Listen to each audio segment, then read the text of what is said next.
भक्तवत्सल भगवान की। पर सुनो, श्रद्धा पूर्वक सुनो, सुनकर उस विषय को अपने हृदय में धारण करो। तुम्हारे कल्याण में संदेह नहीं है। ये शृण्वन्ति पुराणम तन्नते साम दुर्गतिर्भवेत्। जो इस महान शिव पुराण का श्रवण करते हैं उनकी दुर्गति नहीं होती है। जो इस शिव पुराण की कथा को सुनता है वो अपने कर्म रूपी वन को जला करके संसार सागर से मुक्त हो जाता है। संपूर्ण दान और यज्ञों से जो पुण्य मिलता है वह पुण्य शिव पुराण के श्रवण मात्र से प्राप्त हो जाता है। इससे बढ़कर के मुक्ति का और दूसरा कोई साधन नहीं है। इसलिए इस दिव्य पुराण का श्रद्धा पूर्वक श्रवण करना चाहिए। एक बड़ी विशेष बात लिखी है, कहते एको जरा मरस्यादवै पिबन नेवामृतम पुमान शंभो कथामृतं कुर्यात् कुलमेवा जरामरम। कहते व्यक्ति यदि सौभाग्य से अमृत उसे मिल जाए, दुर्लभ है अमृत, कथनचित मिल जाए तो, और वो पी ले तो पीने वाला अजर अमर हो जाएगा। किंतु इस शिव कथामृत को पीने वाले का तो कुल भी अजर अमर हो जाता है। उसको भी फिर बार बार पैदा नहीं होना पड़ता, बार बार मरना नहीं पड़ता, उसे शिवलोक की प्राप्ति हो जाती है। ऐसा यह दिव्य पुराण है। बोलो शंकर भगवान की जय। कब सुननी चाहिए कथा, कब नहीं सुननी चाहिए? बोले मुहूर्त तो होना चाहिए, लेकिन निष्काम भाव से तो सदा सेव्या सदा सेव्या सदा सेव्या विशेषतः एतत् शिव पुराणस्य कथा परम पावनी। शिव पुराण की परम पावनी कथा सदा सुननी चाहिए, सदा सुननी चाहिए, सदा सुननी चाहिए। इस शिव पुराण में 24,000 श्लोक हैं। इसमें 7 संहिताएं हैं। जो श्रद्धा पूर्वक इसका श्रवण करता है भक्ति त्रिक सुसंपूर्ण शृणुयात्तम परादरात्, उससे त्रिक की संपूर्णता होती है, उसकी भक्ति संपूर्ण हो जाती है, उसका ज्ञान संपूर्ण हो जाता है, उसका वैराग्य संपूर्ण हो जाता है।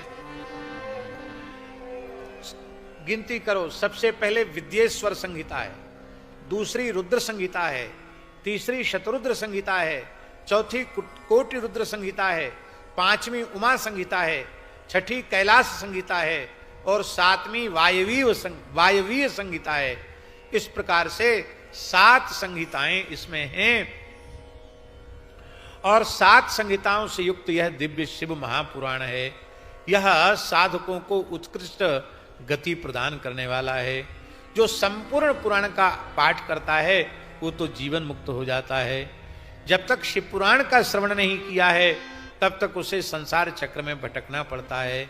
इसलिए शैवम पुराणम एकम ही मुक्तिदानेन गर्जति। इस प्रकार से बहुत से पुराण की महिमा कही गई और ये कहा गया कि अंत काल में जो श्रवण करता है उसे अब भगवान शिव के परम पद की प्राप्ति होती है और अंत में वह सब कुछ जो नित्य सुनता है वह संपूर्ण कामनाओं का भोग करके अंत में भगवान शिव के चरण कमलों को प्राप्त हो जाता है।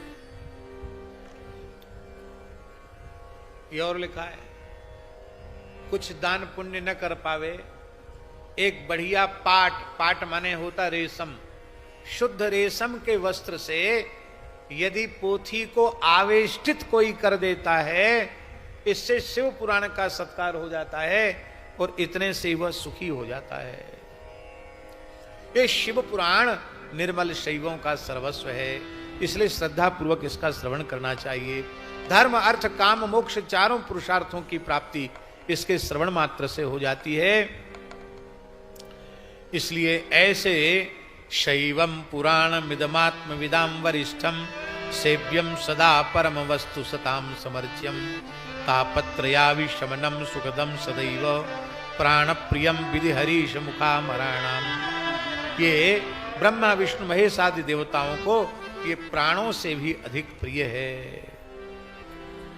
वंदे शिव पुराणम ही सर्वदाहम प्रसन्नधी शिव प्रसन्नताम यायाद्यज्ञात स्वपदयोरतिम। ऐसे शिव पुराण की मैं सदा वंदना करता हूं, जिससे पुराण का आश्रय लेने मात्र से भगवान शंकर प्रसन्न हो जाते हैं और अपने चरण कमलों की भक्ति प्रदान कर देते हैं। बोलो शंकर भगवान की जय। अब महत्तम तो एक प्रकार से हो गया, लेकिन अब एक और बात है। जैसे भागवत के महत्तम में है ना, नारद जी ने कहा सनकादिक भगवान से कि हम जिस प्रयोजन की सिद्धि के लिए भागवत सुन रहे थे वो तो हो गया। क्या? भक्ति के कष्ट की निवृत्ति। तो ज्ञान वैराग्य युवान हो गए, भक्ति के सहित नाचने लगे, हमारा काम तो पूरा हुआ। पर किसी महापापी का भी कल्याण का क्या भागवत की कथा सुनने से होता है? ये प्रश्न देवर्षि नारद जी ने किया। तो सनकादिक भगवान ने उसके उत्तर में यह कहा कि महाराज, जीते जी नहीं, कोई महापापी महापाप कर्म से भयंकर प्रेत योनि में चला जाए और उस प्रेत शरीर से भी कथा सुन ले तो भी उसका कल्याण हो जाए। ताली मत बजाओ, इसका अर्थ है मत समझ लेना कि जीते जी नहीं सुनेंगे, चाहे जो उटपटांग काम करेंगे, प्रेत बनने के बाद सुनेंगे फिर मुक्त हो जाएंगे। अरे भैया, प्रेत तो बन जाओगे, फिर कोई गोकर्ण जी के जैसा कथा सुनाने वाला नहीं मिला तो उसी प्रेत योनि में पड़े रहना पड़ेगा, मुक्त नहीं हो पाओगे। इसलिए ये कभी प्रमाद नहीं करना कि हम मरने के बाद भूत प्रेत बन के सुन लेंगे। नहीं नहीं, जीते जी सुनो। तो भूत प्रेत क्यों बनना पड़ेगा? नहीं बनना पड़ेगा। भगवान की कथा प्रमाद रहित होकर के सुनना चाहिए। ऐसा ही प्रश्न सौनक जी कर रहे हैं कि हे भगवान, आपने शिव महापुराण का महात्म्य बड़ा सुंदर सुनाया।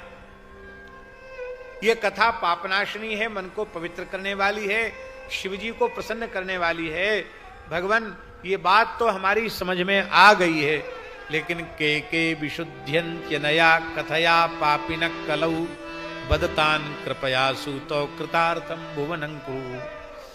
पर हम ये सुनना चाहते हैं कि कलयुग में इस कथा को सुनकर कौन कौन पवित्र पापी पवित्र हुए हैं, कृपा पूर्वक आप बताइए। और महाराज जी, सूत जी ने पापियों की, पाप कर्मों की पूरी लिस्ट पढ़ दी, पूरी सूची, कोई पाप बाकी नहीं छोड़ा। जो सदा पाप कर्म में लगे रहते हैं, दुराचारी हैं, खल हैं, कामादि विकारों से ग्रसित हैं, जो ज्ञान यज्ञ परायण हैं, ऐसे जो हैं वो भी शुद्ध हो जाते हैं। इस शिवजी को संतुष्ट करने वाला यह ग्रंथ है। जो तृष्णा से व्याकुल हैं, सत्य से हीन हैं, पिता माता की निंदा करने वाले, अपराध करने वाले हैं, दंभी हैं, हिंसक हैं, वे भी इस पुराण के श्रवण से शुद्ध हो जाते हैं। जो अपने वर्ण धर्म आश्रम धर्म का पालन नहीं करते हैं, मात्सर्य का के कारण जो अपना सर्वनाश कर लेते हैं, ऐसे लोग भी इसको सुनकर के पवित्र हो जाते हैं। कितनी ऊंची बात है। मनुष्य मात्सर्य के कारण अपना सर्वनाश कर लेता है। किसी के उत्कर्ष को देखकर, उन्नति को देखकर प्रसन्न हो, मन में जलो मत, उसका तो कुछ नहीं बिगड़ेगा, तुम्हारा सर्वनाश जरूर हो जाएगा, तुम्हारा बंटाढार जरूर हो जाएगा।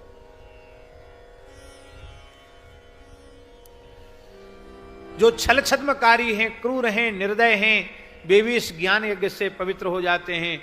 जो ब्राह्मण का धन खाकर पुष्ट हो रहे हैं, व्यभिचारी हैं, वे भी इसको सुनकर पवित्र हो जाते हैं। और महाराज जी जो मलिन हैं, देवता का द्रव्य खाने वाले हैं, वो भी पवित्र हो जाते हैं। महाराज, इसकी बड़ी भारी महिमा है। इस संबंध में श्री सूत जी महाराज एक इतिहास सुना रहे हैं। अब ये कथा है, बहुत ध्यान से सुनना। किरात नगर में एक ब्राह्मण रहता था।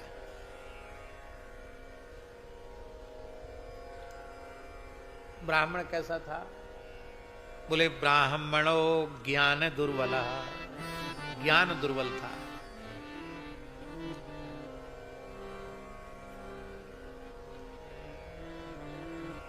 देखो, साधु ब्राह्मण शरीर से चाहे जितने दुर्बल हों, पर इन्हें कभी ज्ञान दुर्बल नहीं होना चाहिए।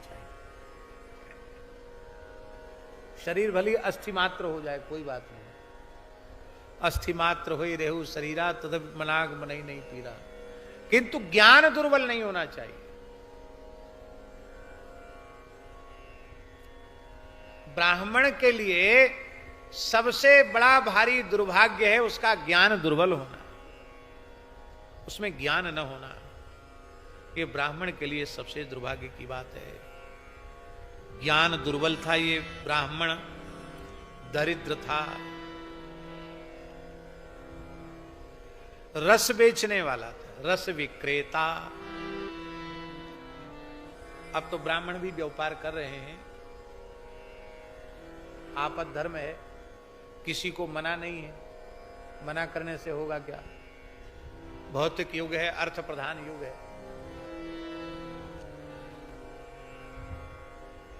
उत्तर काशी विश्वनाथ जी के पुजारी जी बैठे हैं। आज कहीं किसी जगह बीज रूप में शिलोंच वृत्ति से निर्वाह कोई ब्राह्मण करता हो तो भगवान जाने। बाकी वर्तमान की परिस्थिति ऐसी है, क्या इस भौतिक युग में गृहस्थ ब्राह्मण बिना भौतिक संसाधनों के प्रतिष्ठा पूर्वक क्या समाज में रह सकता है, जी सकता है क्या? इसलिए आपद धर्म के कारण कई ब्राह्मणों को ब्राह्मण होकर भी व्यवसाय करना पड़ता है।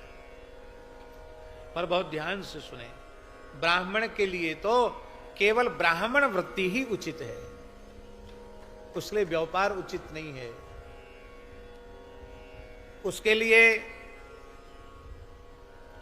खेती भी उचित नहीं, क्योंकि हलांतम ब्रह्म गच्छति, ब्रह्म तेज तब तक रहता है जब तक हल्की मूठ नहीं पकड़ता। हल्की मूठ पकड़ी ब्रह्म तेज गया, ब्रह्मत्व गया।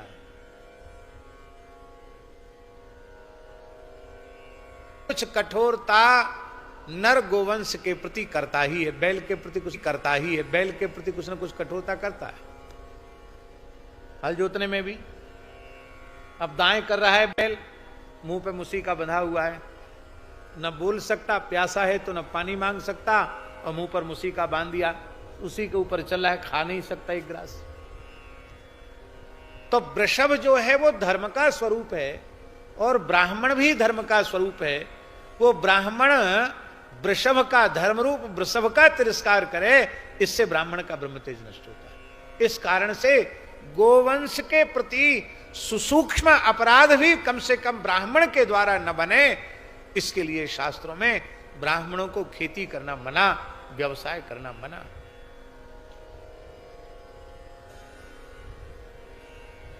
और कथनचित यह भी कर ले तो भी रस विक्रय करना तो बहुत निषेध है। रस विक्रय का अर्थ है ब्राह्मण को, महाराज जी शास्त्रों में यहां तक लिखा है, प्राण संकट में आने पर भी, अत्यंत विपत्ति पड़ने पर भी जो ब्राह्मण दूध, दही अथवा घी 3 दिन तक बेच दे तो 3 दिन में ही उसका ब्रह्मत्व नष्ट हो जाता है। फिर प्रायश्चित करे तो फिर उसकी शुद्धि हो। नमक नहीं बेचना, तेल नहीं बेचना, रस नहीं बेचना, इसको रस विक्रय कहते हैं। साहूकार भी नहीं कि कोई हमको हर महीने कुछ देता हो, तो हम तो केवल आपकी बात मानकर सेवा में लगे हैं। तो हम लोगों को गौ सेवा के लिए ही कई बार दूध अथवा घी बेचना पड़ता है। तो आपने तो ऐसी बात कह दी, अब हम क्या करें? तो हमने उनको कहा कि चलो ठीक है, आपद धर्म मान करके बेच लो, पर उसका प्रयोग, उस धन का प्रयोग अपने परिवार के ऊपर बहुत जरूरी है। संध्या ये न विज्ञाता संध्या ये नानुपासिता शूद्रवत बहिष्कार्य सर्वस्मात् द्विज कर्मणा। कहते हैं जो संध्या नहीं जानता, संध्योपासन नहीं करता, उस ब्राह्मण को वह वैदिक क्रम से बहिष्कृत कर देना चाहिए। ये तो महाराज पक्का व्यवसायी था, न स्नान समय से करता न संध्या करता। संध्या स्नान परिभ्रष्टो वैश्य वृत्ति परायण। ब्राह्मण होकर भी वैश्य वृत्ति परायण था। इसका नाम था देवराज। और इतना उच्च कोटि का ठग था, विश्वस्त जन वंचक। पहले व्यक्ति को विश्वास में ले लेता था, फिर ठग लेता था, ऐसा था महाराज जी। लेता था, और सबसे बड़ा वह ठग जो ठग की खिचड़ी खाए। तो वैश्य तो सबको ठगते हैं व्यापार में, पर ये इतना उच्च कोटि का था कि वैश्यों को भी ठग लेता था महाराज जी, शूद्रों को भी ठग लेता था।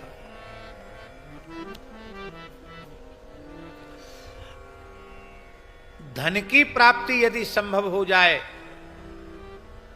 धन की प्राप्ति के लिए ये ब्राह्मण क्षत्रिय वैश्य शूद्र किसी की भी हत्या में संकोच नहीं करता, बस धन मिलना चाहिए। बहुत धन इसने कमाया, किंतु किंचित भी धर्म इसने कोई अच्छे काम में नहीं लगाया। एक बार ये देवराज नाम का ब्राह्मण तालाब पर नहाने के लिए गया और वहां शोभावती नाम की वेश्या को देख करके मोहित हो गया। और वो शोभावती नाम की वेश्या भी बड़ी प्रसन्न हुई, क्योंकि वेश्या तो मालदार आदमी को देख के खुश होती है, जिसके पास ये रुपया टका बहुत हो उसी को देखकर वह प्रसन्न होती है।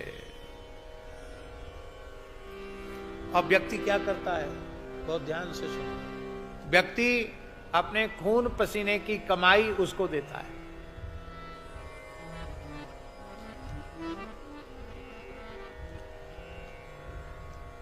लिंग पुराण में लिखा है स्वामी जी कि मनुष्य अपने प्राण हथेली पर रख करके धन का अर्जन करता है। आप धन कमाने के लिए घर से बाहर निकलते हो तो अपने प्राण हथेली पर लेकर निकलते हो। कहां क्या घटना घट जाए कोई पता है?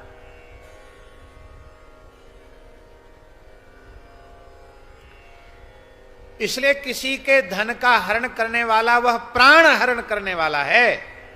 इसलिए जो व्यक्ति जितनों का धन हरण करता, लिंग पुराण में लिखा है, उतने प्राणियों के प्राण हरण का पाप उसे लगता है। यहां तक कि लिखा है कि यति चतुर्थाश्रमी व्यक्ति, साधु सन्यासी, उसके लिए सबसे बड़ा पाप है स्त्री का सेवन करना। विरक्त साधु सन्यासी के लिए स्त्री का संग्रह करना, स्त्री का भोग करना उसके लिए सबसे बड़ा पाप है। कथनचित ऐसा भयंकर पाप भी उसके जीवन में कभी हो जाए, लिंग पुराण की बात है, स्पष्ट लिखी है, हम कभी बताएंगे, डायरी खोलकर आप लोग सुनाएंगे। वो अक्षम्य अपराध है साधु के लिए,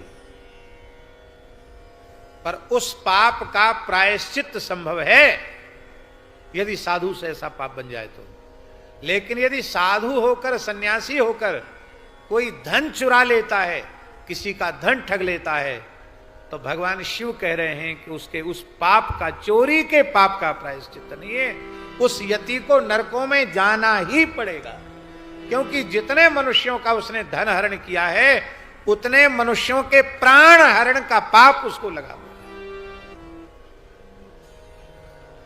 तो मनुष्य अपने प्राण हथेली पर रख करके धन कमाता है और वह धन वेश्या को देता है, और वेश्या बदले में क्या देती है? संस्कृत का श्लोक मत समझना, साधुओं की कहावत है पुराने, वेश्या प्रसन्ना मलमूत्र दानम।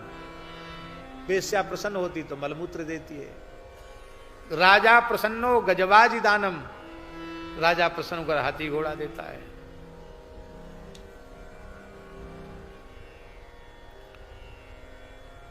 और साधु सही श्लोक होते हैं कुछ, ये साधु सही श्लोक है। साधु प्रसन्नम हरिभक्ति दानम, साधु प्रसन्न होता है तो हरिभक्ति देता है। तो वेश्या की प्रसन्नता से भी आपको मिला क्या? आपने प्राण हथेली पर रख करके धन कमाया और अपने प्राण दे दिए धन के माध्यम से, और उसने अपना मलमूत्र का शरीर ही तो तुमको दिया, मलमूत्र का ही दान किया। वेश्यागमन महापाप है। उस वेश्या ने भी प्रसन्न होकर कहा कि बहुत मालदार ब्राह्मण मिल गया, प्रेम हो गया, और उस ब्राह्मण ने उस वेश्या को अपनी पत्नी बना लिया। वेश्या ने भी स्वीकार कर लिया। अब तो अपना घर द्वार छोड़ के उसी के यहां रहने लग गया। माता पिता और पत्नी के रोकने के बाद भी इसके आचरण में सुधार नहीं आया। इस दुष्ट देवराज ने देखा कि ये मेरी पत्नी और ये मेरे माता पिता ये हमको उस वेश्या से मिलने में बाधा उत्पन्न करते हैं। तो उस दुष्ट ने सोए हुए अपने माता पिता को मार डाला, अपनी पत्नी को भी मार डाला और सारा धन लेकर वेश्या को दे दिया। अभक्ष भक्षण करता, मद्यपान करता और एक पात्रे सदा भौक्षित सवेश्यो ब्राह्मणा धमा, वह एक पात्र में भोजन करने लग गया।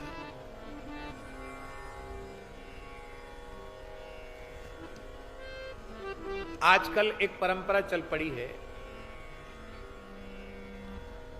एक थाली में भोजन करने की। हमने सुना है, देखने का अवसर तो हमको नहीं मिला, शायद व्यास जी को इस बारे में, क्योंकि इनका थोड़ा ज्ञान ज्यादा है।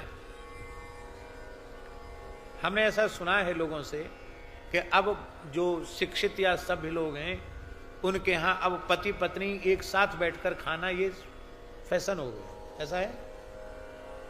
ऐसा है क्या? ऐसा हमने सुना है लोगों से, एक थाली में सब एक साथ बैठ के खाएंगे।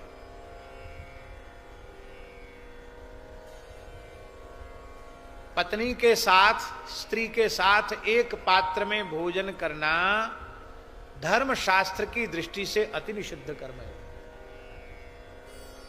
हमने अपने बचपन में देखा है, पतिव्रता माताएं अपने पति के भोजन करने के बाद उनकी थाली में जो प्रसाद अवशिष्ट रह जाता था उसको श्रद्धा पूर्वक लेती थी, तब भोजन करती थी।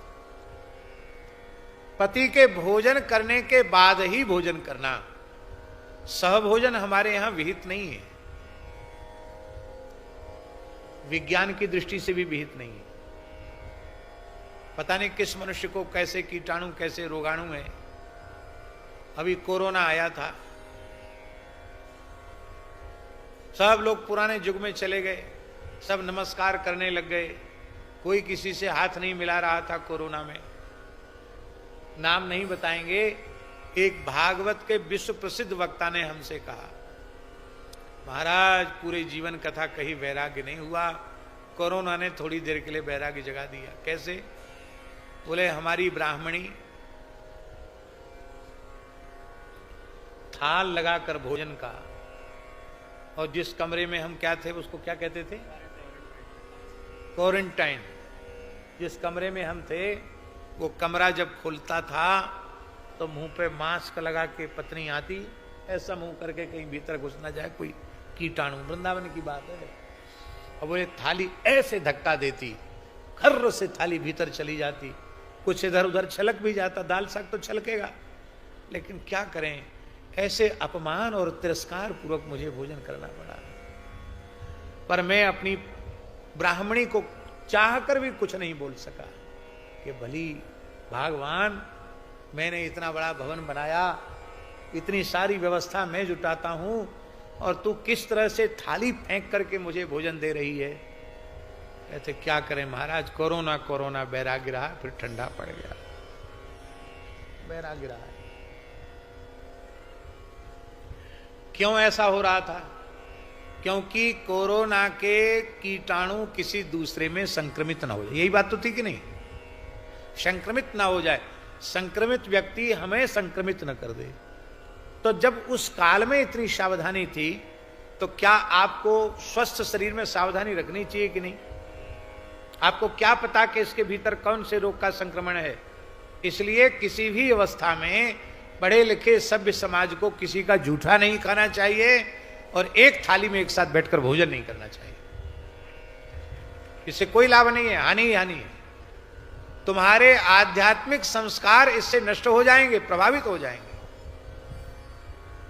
जूठा खाने वालों की बुद्धि नष्ट हो जाती है।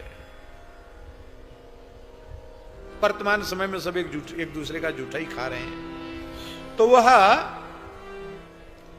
एक पात्र में उस वेश्या के साथ भोजन करने वाला था। एक दिन की बात है,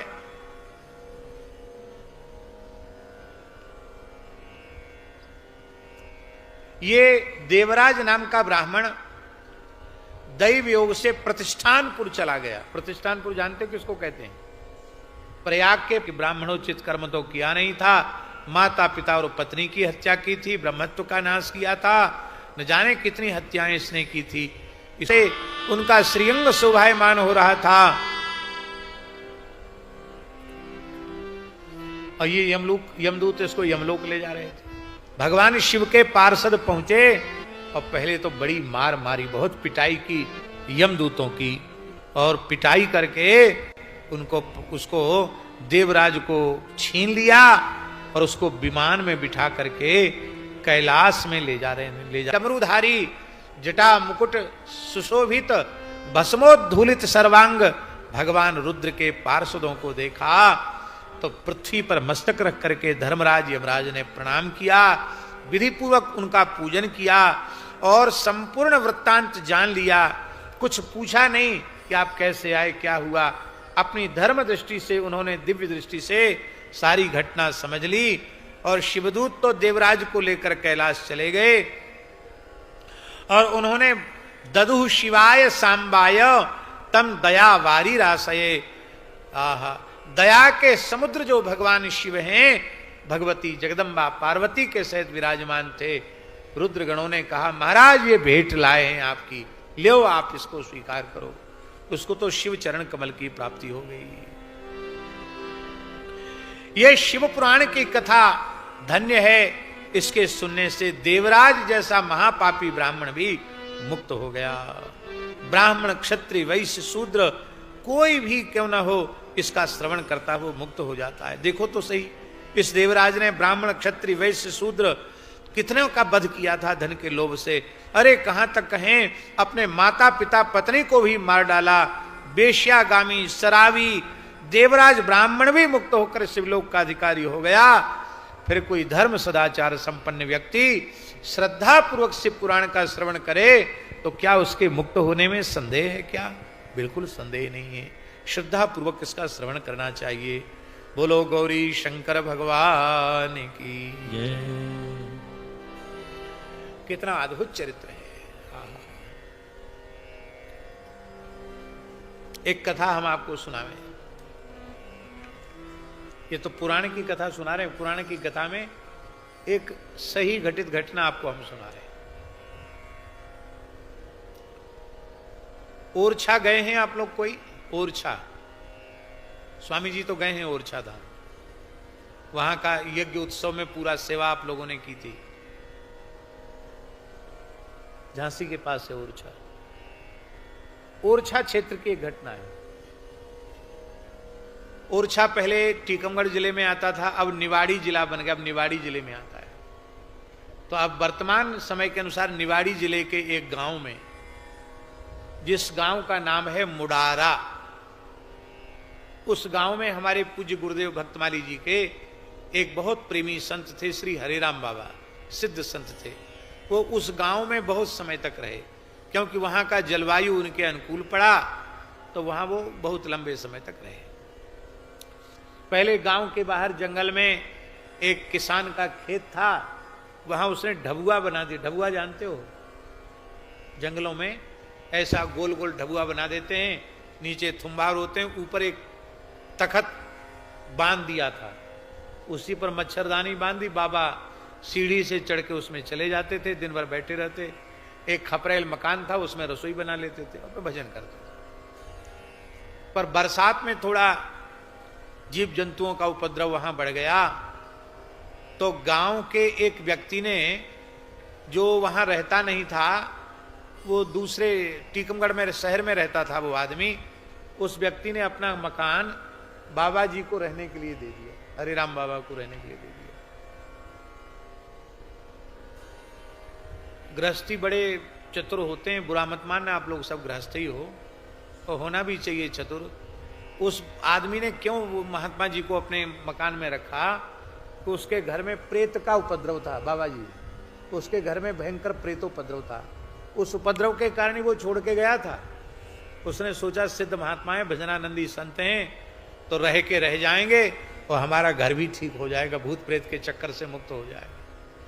तो बाबा को कहा, बाबा बहुत बढ़िया पक्का मकान बना, यहाँ क्या जंगल में परेशान, वहां रहो।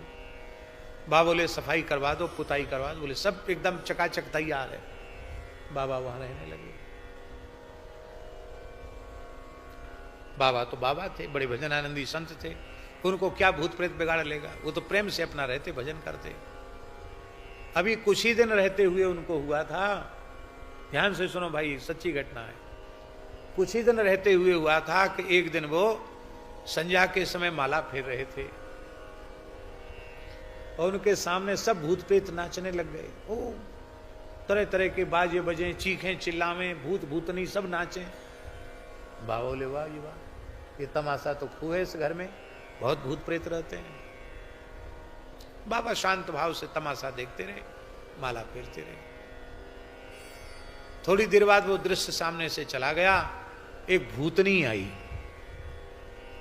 एक भूतनी आई। भूतनी जानते ना, स्त्री, चुड़ैल। भूतनी आई, आकर उसने बाबा को प्रणाम किया। तो बाबा उसको पहचान गए। वो गांव की ही औरत थी, कुआं में गिर के मर गई थी, वो भूतनी बन गई थी। तो बाबा ने उसका पुराना नाम लेकर पुकार, अरे तू तो अमुक है, तू यहां कैसे? उसने कहा, महाराज मैंने अपने जीवन में कोई पाप नहीं किया, मैं तो बहुत अच्छी थी, पर मैं परस पुरुष का मैंने संग किया, उत्तम कुल में जन्म लेकर एक अधम पुरुष के साथ मैंने संपर्क कर लिया, तो व्यभिचार के दोष के कारण ही मुझे प्रेत योनि मिली है। मैं आत्महत्या करके मरी और मुझे प्रेत योनि में मैं बहुत दुखी हूं, मेरा उद्धार करो। तो बाबा ठहरे। बाबा बोले बातों से उद्धार होता है? तो तब कैसे उद्धार होगा?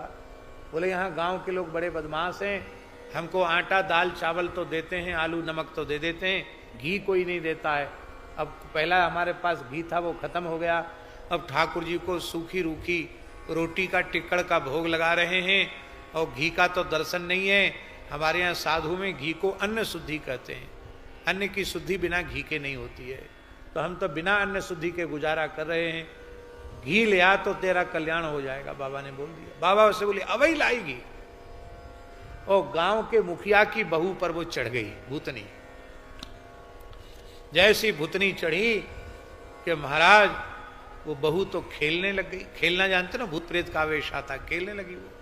अब घर में हाहाकार मच गया, नई बहू के ऊपर प्रेत उपद्रव कैसे आ गया। झाड़ फूक वाले लोग बुलाए गए, बात बनी नहीं। तब एक बहुत बड़ा गुणी व्यक्ति आया। उस व्यक्ति ने जब उससे बक्करवाना कहते उसको बुलवाना, वो बोल ही नहीं रही थी भूतनी, तो जब बुलवाया तो उसने कहा मैं मानूंगी नहीं, मैं तो ले जाऊंगी, मार के ही दम लूंगी, इसको तो मैं अपने संग ले जाऊंगी। सब हाथ पैर जोड़ने लगे कि कैसी छोड़ दो, पूजा ले लो, छोड़ दो। गांव में ऐसा ही होता है। क्यों पुजारी जी, उत्तरकाशी वाले पुजारी जी, पहाड़ में भी होता ना ऐसा, वो ले जाएंगे, साथ ले जाएंगे। भूत प्रेत बोलते हैं इसको छोड़ेंगे नहीं, अपने साथ ले जाएंगे। महाराज कोई पूजा बताओ, हमारी बहुएं छोड़ दो। तो उसने कहा एक ही उपाय है। वो बाबा जी जो मकान में रहते ना, उनके वो गैया का ही घी उपयोग में लेते, देसी गैया का। तो तुम्हारे घर में जितना देसी गैया का घी हो फट से भेज के आओ, तो इसकी जान छोड़गी, नहीं तो अभी मार के ले जाऊंगा। उसके घर में बेचारे के 3 सेर घी था। कितना? 3 किलो घी। तो तुरंत वो 3 बोले अभी भेज, बोले पहले भेज के आओ। जैसी बाबा के यहां भेज के घी आया हाँफते हुए, और तुरंत भूतनी छोड़ के चली गई। वो गांव का सरपंच था, पंचायत बैठी, सबने कही बाबा बहुत खतरनाक है भाई, देखो इसके यहां घी की कमी नहीं पड़ना चाहिए, बाबा जी को घी की कमी पड़ेगी। अब बाबा के इतने बड़े महात्मा आए, कभी समझ लेना 10-5 ब्राह्मण जमा दो, इतना फर्ज पैसा वैसा कमा दो, इतना फर्ज पैसा वैसा कौन देगा, कौन देगा। महाराज जी ने भी कहा कि ठीक है, इच्छा नहीं है, आप विरक्त महात्मा हो, आप तो पैसा छूते नहीं हो, रखते नहीं हो, तो जो व्यवस्था है उसी में कर लो। बाबा बोले ऐसे कैसे, हमने भूतनों मरे हुए को चिता लिया तो हम जिंदा को नहीं चिता पाएंगे, अभी देखो हमारी करामात देखो। तो बाबा कपड़ा तो सफेद पहनते ही थे, खूब कपड़ा ओढ़ लिया और पीपल के ऊपर चढ़ गए, एक कुप्पी मिट्टी का तेल ले लिया, केरोसिन। बोले देखो हम इसी को स्नान कर लिया मिट्टी के तेल से। बोले अभी हम माचिस लगा के, आग लगा के मरते हैं, और जब मरेंगे, एक तो हमारा शरीर ब्राह्मण कुल का है, फिर हम भजनानंदी साधु हैं, मरेंगे तो भारी डबल प्रेत बनेंगे, एक जिंदा नहीं छोड़ेंगे, गांव को सबके डंडा पेल देंगे, सबके नाक में नकेल डाल देंगे, और महाराज सब गांव के बाबा उतर आओ, बाबा, अरे नहीं नहीं सब इकट्ठा करो। थोड़ी देर में 10 मिनट में पूरा गांव इकट्ठा हो गया। सबने कहा महाराज पूरा झरा भंडारा, बाबा नीचे उतर आए। फिर बोले बढ़िया सावन लाओ, अब मिट्टी का तिल का बसा रहा है, बोले शरीर खूब सावन लगा लगा के नहवाओ, खूब बढ़िया कुआं के पानी से नहाया, खूब कपड़ा पहने, और बड़ा विशाल भंडारा हुआ। तो शिव पुराण की कथा से प्रेतों का उद्धार हुआ, इस घटना को हमने अपनी आंखों से अपने बचपन में देखा है। वो हमारे गुरुजी की घटना और श्री हरेराम बाबा की घटना। हरेराम बाबा ये प्रेतों के उद्धार के लिए, और पूज्य गुरुदेव भक्तमाली जी वक्ता थे। ये बात हम आपको इसलिए सुना रहे हैं कि ये जो कथाएं हैं इनको कल्पित मत मानना, ये सब सत्य हैं। जब आज हमारे सामने ऐसी कोई घटना घटित हो सकती है तो पुराण में जो कुछ लिखा है वो सत्य है।